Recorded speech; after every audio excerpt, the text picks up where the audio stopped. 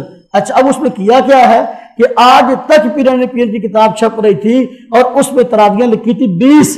انہوں نے اس کتاب کو شائع کیا تو اس میں تبدیلی کر کے لکھ دیا تراویحاں ہیں 8. یہ ہے قرآن و حدیث کے نام پہ خدمت ہو رہی. یہ ہے اصل میں جن لوگوں نے ان کو دیکھا نہیں ہے, جن لوگوں نے ان کے پاس بیٹھے نہیں ہیں, جن لوگوں نے ان کو پڑھا نہیں ہے, وہ شاید ان کے متعلق کوئی اور رائے قائم کریں. ہمارے تو جوانی کے اندر سفید آ گیا ان کو پڑھتے ہوئے. الحمدللہ ہمارے پاس ہزاروں کتابیں موجود ہیں. ہم نے دیکھا قرآن کے نام پہ حدیث کے نام پہ دجل کرتے کیسے کہ بھئی تیرے پاس حدیث کوئی نہیں ہے, تو کہہ دے یار میرا موقف ہے لیکن میرے پاس حدیث کوئی نہیں ہے. تو پھر تہجد والی حدیث کو تراویح پر فٹ کرنے کی ضرورت کیا پیش آئی؟ تو کہہ دے میرے پاس حدیث کوئی نہیں ہے, تو پیران پیر کی کتاب میں جو ہے تبدیلی کرنے کی ضرورت کیوں پیش آئی؟ الحمدللہ ہمارا موقف 2 اور 2 4 کی طرح بالکل واضح ہے, اور ہم اس پہ دلائل رکھتے ہیں اور واضح الفاظ میں دلائل رکھتے ہیں. تو پھر الٹا دیکھو چور کوتوال کو ڈانٹے کہ دیکھو جی ہم تو حدیث کو مانتے ہیں, یہ امام ابو حنیفہ کی بات کو مانتے ہیں. دھوکہ یہ ہے, ہر چلنے پھرنے والے آدمی کو بازو پکڑ کر کہیں گے یہ امام ابو حنیفہ کی گل مان دیا, اسی نبی کی گل مان دیں. اے دیکھو نبی پاک صلی اللہ علیہ وسلم نے فرمایا کہ پیران پیر دی غنیت الطالبین چھاپو تو اس تراویحاں 8 دی بجائے 20 دی بجائے 8 لکھ دو. یہ نبی پاک صلی اللہ علیہ وسلم نے فرمایا. آگے دیکھیں عقائد. تصوف روحانی بیماریوں کی تشخیص اور ان کے علاج کا نام تصوف ہے, جس کو قرآن کریم میں تزکیہ نفس اور حدیث میں لفظ احسان سے تعبیر کیا گیا ہے. عقائد و اعمال کی اصلاح فرض ہے, جس کے لیے صحیح العقیدہ جو ہے سنت کے پابند, دنیا سے بے رغبت اور آخرت کے طالب. مجازی بیعت شیخ طریقے سے بیعت ہونا مستحب ہے, بلکہ واجب کے قریب ہے, بلکہ واجب کے. اللہ رب العزت نے مسلمانوں کو یہ دین عطا کیا ہے. اس دین کو اس طرح اس پہ عمل کرنا جس طرح عمل کرنے کا حق ہے, اخلاص کے ساتھ عمل کرنا, یہ تصوف کی جان ہے اور یہ تصوف کی روح ہے اور یہ روحانیت کی روح ہے.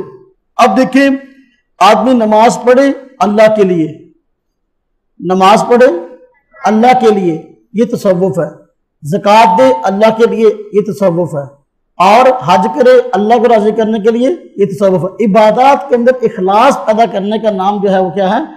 تصوف ہے۔ اس کو قرآن کریم کے اندر جو ہے تزکیہ نفس سے یاد کیا گیا، اور حدیث میں اس کو لفظ احسان سے یاد کیا گیا۔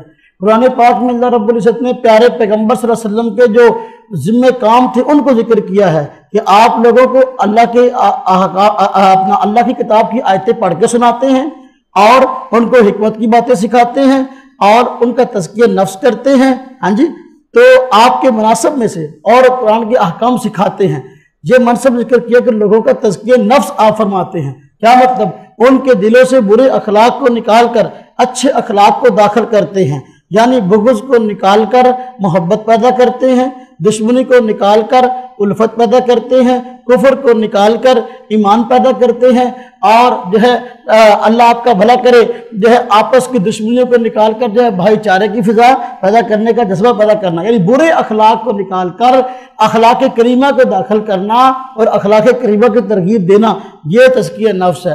اس کا نام تصوف ہے۔ حدیث میں اس کو تصوف فرمایا گیا، قرآن میں احسان فرمایا گیا، قرآن میں اس کو تزکیہ نفس فرمایا گیا۔ حضرت جبریل آئے اور نبی پاک صلی اللہ علیہ وسلم سے پوچھا ایمان کیا ہے، اسلام کسے کہتے ہیں؟ ایک سوال یہ پوچھا احسان کسے کہتے ہیں؟ آپ نے فرمایا احسان یہ ہے، اس حدیث کو جسے جبریل کہتے ہیں، یہ عام تقریباً اکثر کتب کے اندر حدیث موجود ہے۔ آپ نے فرمایا احسان یہ ہے کہ تو اللہ کی عبادت اس طرح کرے گویا کہ تو اللہ کو دیکھ رہا ہے۔ اگر یہ کیفیت پیدا نہ ہو، کم از کم یہ ضرور ہو کہ اللہ تجھے دیکھ رہا ہے، یعنی عبادت اس طرح کر گویا کہ تو اللہ کو دیکھ رہا ہے۔ اب اگر ایک آدمی نماز اس طرح پڑھے، روزہ اس طرح رکھے، حج اس طرح کرے، زکوٰۃ اس طرح دے کہ بھئی میں اللہ کو دیکھ رہا ہوں، جو کام بھی کر رہا ہوں اللہ کے سامنے ہوں، تو بڑی توجہ کے ساتھ ہر کام کرے گا نا۔ جی فرمایا اگر یہ کیفیت نہ ہو، گویا کہ تو اللہ کو دیکھ رہا، فرمایا یہ نہیں فرمایا کہ تو اللہ کو دیکھ رہا، گویا یعنی فرض کر لے اللہ کو دنیا کے اندر ہر آنکھ نہیں دے سکتی، جنت کو جنتی لوگ دیدار کریں گے، اس لیے گویا فرمایا اگر یہ کیفیت پیدا نہ ہو، کم از کم یہ ضرور ہو کہ اللہ مجھے دیکھ رہا ہے، جو کام بھی کر اللہ کو راضی کرنے کے لیے کر۔ یہ ہے احسان، تزکیہ اور احسان، یہ تصوف کی روح ہے۔ اسی کو تصوف کہتے ہیں، اسی کو تزکیہ کہتے ہیں، اسی کو احسان کہتے ہیں، اسی کو صوفیت کہتے ہیں، اسی کو طریقت کہتے ہیں۔ بات سمجھ میں آئیے؟ نبی پاک صلی اللہ علیہ وسلم نے جس طریقے سے شریعت کے ظاہر کی تعلیم دی ہے، آپ نے باطن کی تعلیم بھی دی ہے۔ آپ نے باطنی اخلاق بھی لوگوں کو سکھائے ہیں، اور اخلاص پیدا کرنے کے لیے نبی پاک صلی اللہ علیہ وسلم نے بھی دن رات محنت کی ہے، اور صحابہ کرام کی جماعت کا تذکرہ کر کے ان کو پوری امت کے مقتدا بنا دیا ہے۔ نبی پاک صلی اللہ علیہ وسلم جو ہے مسلمانوں سے جو ہے مختلف مواقع پر مختلف بیعتیں لیتے تھے۔ ایک بیعت وہ تھی اس آدمی سے جو پہلے غیر مسلم ہوتا، وہ آتا اور کہتا مسلمان ہونا چاہتا ہوں، آپ اس سے بیعت لیتے، اس کو کہتے بیعت اسلام۔ اور بیعت اسلام میں کیا ہوتا ہے کہ اپنے سابقہ کفریہ اور شرک نظریات سے جو ہے بیزاری ظاہر کی جاتی ہے، اور اسلام کے نظریات کا اقرار کیا جاتا ہے، یہ بیعت اسلام ہے۔ اور پھر جو لوگ مسلمان ہوتے نبی پاک صلی اللہ علیہ وسلم ان سے جو ہے وہ بیعت لیتے، بیعت احسان یا بیعت طریقت، بیعت تصوف، جو آج کل صوفیاء لیتے ہیں جن کے اندر پیر پھاڑ لیا، یہ وہ بیعت نبی کریم صلی اللہ علیہ وسلم لیتے تھے۔ اور قرآن کریم میں اس کو ذکر کیا گیا، یہ کسی ملا کی بات نہیں ہے، قرآن کریم میں اس بیعت کو ذکر کیا گیا۔ حتیٰ کہ مردوں سے کیا، عورتوں سے بھی بیعت لیتے تھے نبی کریم صلی اللہ علیہ وسلم، مسلمان عورتوں سے۔ قرآن پاک میں آئے نا، اگر یہ مومن عورتیں آپ کے پاس آئیں، یبایعنک علی اللہ یشرکن باللہ ولا یزنین ولا یقتلن ولا اولادہن، ہاں جی، ولا یقتلن اولادہن، تو یہ ساری جو ہے بیعت احسان ہے کہ عورتیں آپ کے پاس آئیں، آپ سے بیعت کریں اس بات پر کہ چوری نہیں کریں گی، بدکاری نہیں کریں گی، ہاں جی، بہتان نہیں باندھیں گی، اپنی شرکاء کی حفاظت کریں گی، اب کفر نہیں کریں گی، شرک نہیں کریں گی، اس بات پہ بیعت کریں تو ان سے بیعت لے لیں۔ نبی پاک صلی اللہ علیہ وسلم اپنے دور میں صحابہ سے بیعت احسان لیتے تھے، بیعت تزکیہ لیتے تھے، تو اب نبی پاک صلی اللہ علیہ وسلم کے بعد کون لیں گے؟ جو آپ کے وارث ہیں۔ آج کل لوگ کہتے ہیں جی، یا تو کہتے ہیں کہ یہ جو پیری مریدی والا سلسلہ یہ ہے غلط ہے۔ اصل میں جو آج کل پیر ہمارے ہاں نکلے ہیں نا، انہوں نے یہ شریعت اور طریقت کے اندر فرق کیا ہے، شریعت اور طریقت کے اندر فرق کر کے جو ہے شریعت سے جان چھڑا لی کہ نماز کی ضرورت ہی نہیں ہے۔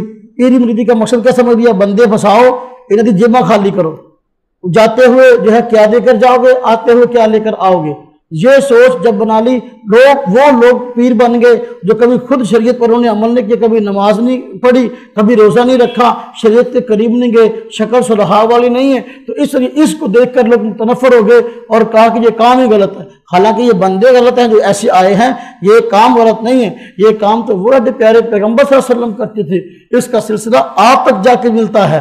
لیکن بات یہ کام جو ہے، یہ ان لوگوں نے جو خرابیاں ڈال دی ہیں، یہ تصوف اور طریقت کے نام پر جو ہے وہ کاروبار شروع کر لیے ہیں اور فیکٹریاں کھول لی ہیں اپنی، یہ کام غلط ہے۔ لیکن تزکیے والا، بیعت والا، یہ کام غلط نہیں ہے، یہ وہ مقدس کام ہے جو پیارے پیغمبر صلی اللہ علیہ وسلم کرتے تھے۔